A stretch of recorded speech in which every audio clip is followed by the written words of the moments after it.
Hello everyone and welcome to another free tutorial by Inside Out Records and Steve VR.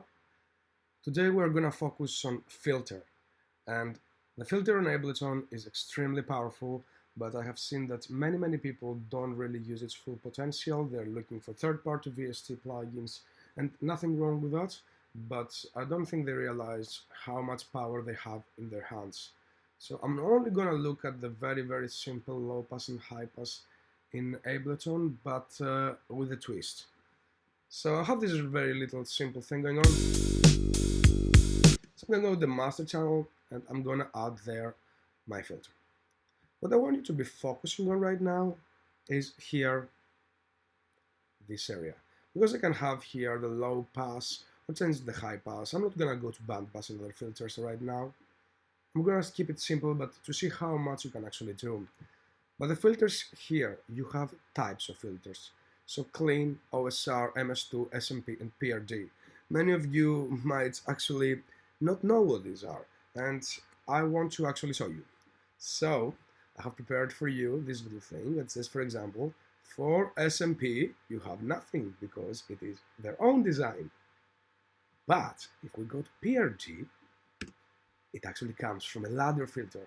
So from now on, you know that PRD is a ladder filter, what they're trying to emulate there in Ableton. The OSR, it actually comes, many people think it's from the Oberheim SEM, but it's very close because actually it is. But where did Oberheim SEM get its own filter? It got inspired from the very rare British design of OSCAR, Oscar, I don't know how you pronounce that, but this is what it's trying to emulate. And the MS2, which is a Salon key design, it's emulating an MS20 and an MS10 filter. And I think because they're with the Japanese and the American filter, they are emulating the Japanese filter. So, according to when we choose which type of filter we want, you will see that it's a very different sound that we get. And it's extremely important that we spend the time to see which filter movement and with how much drive on the circuit we get the result that we are after. So for example, if I was to go with an MS2 design, I get a drive function as well. And you know, I mean, like, obviously I could, if I wanted to, just compensate for the drive I give here. Don't confuse drive with volume. Drive is how much extra signal is going in the circuit, but it will produce the tonal characteristics that you hear. So I'm going to map this on a knob. Give it a resonance.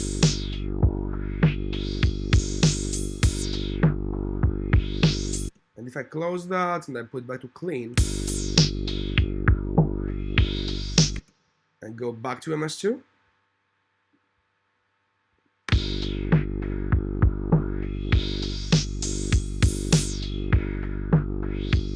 A very different sound here. And you know, we could really experiment and try to getting some really interesting effects here. So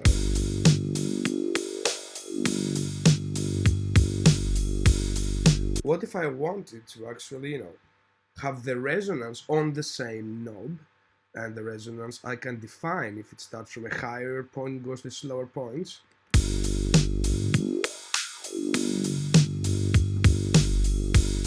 And this will sound completely different from a resonance that starts from low and goes high. And I like sometimes having them on the same knob as the cutoff, because it gives me a specific character.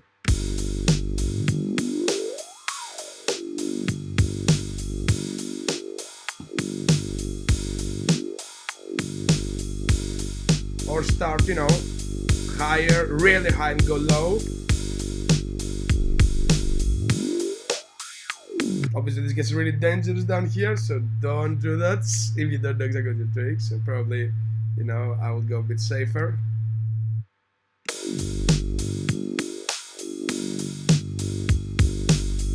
And if I was to change the design to probably, you know, a ladder filter. Whoa, daddy.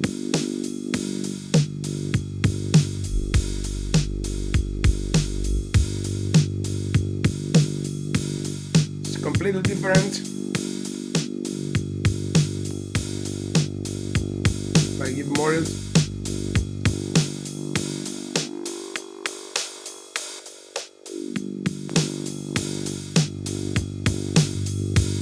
look at that. How different this is here. I was trying to find a point that it's so obvious. So here between the OSR, which is like the Oberheim Sam that came from the Oscar, and between the MS2 filter, a completely different design. OSR, nothing to do here. Can you see how important it is to choose the right model for your filters? So just wanted to make this tutorial very fast to let you know how much you can do there. Last thing, let's make it like tiny bit more interesting. What if I wanted this filter to change drive? So it starts from a little drive and it goes up, but obviously you need to compensate. So if you wanted like to start from something there and just go up, I could just say, you know, drive on the same knob as well. So the drive here, I wanted to start probably from something like 2. And it depends, we will see how far we want to go according to how we play it. So I would usually go until there, so like it goes until, you know, 8 to be, which is not bad. But obviously like now I need to compensate with the gain. So now I want this to start from, I will also put the gain here. I will invert the range because I want it to go down. I want this to start from -2, yeah, 0.7, and I want this to go up to, we will see, let's hear it.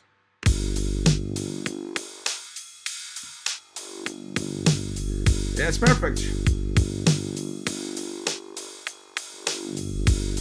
I would even go a little bit less, so it's also a taste thing, so I might actually want to go a little bit less. Yeah.